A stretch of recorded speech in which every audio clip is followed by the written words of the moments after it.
You can file for divorce, obviously, if you're married. So that's the first requisite, is that you're married. In Colorado, we are a little unique in that Colorado does recognize common law marriages. Not every state does so. It might be a situation where you never went through a formal marriage ceremony, or you never went and got a marriage license, but you held yourself out to the public as being married. And so you may be in a common law relationship. And if you are, it's going to be important that you file for divorce, because if you're not filing for divorce, you may have left some avenues open. For example, if you are filing income tax returns with your presumptive spouse together as married, then you have to consider whether you really are married, and you might need to go and file for a divorce.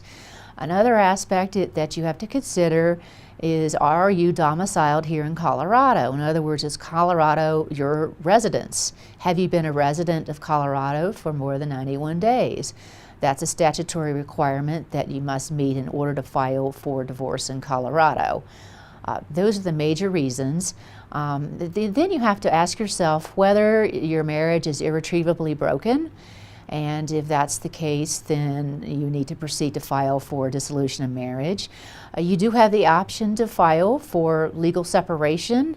Most people don't do that anymore, because the reality is that a decree of legal separation can be converted to a decree of dissolution of marriage within 6 months of being final, and you have to do the same amount of paperwork.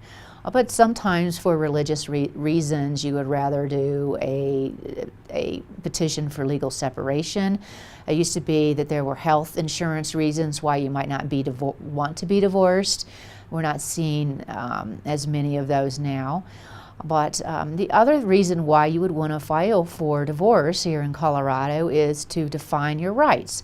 So in Colorado, the assets are valued as of the time of the permanent orders hearing.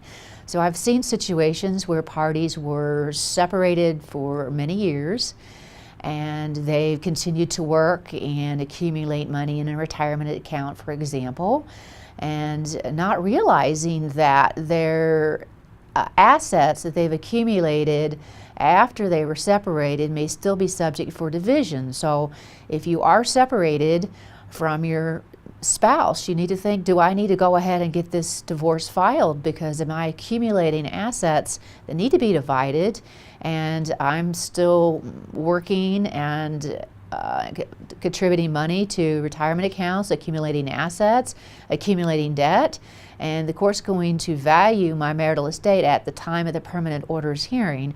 So you may be opening yourself up to issues down the road if you don't go ahead and file.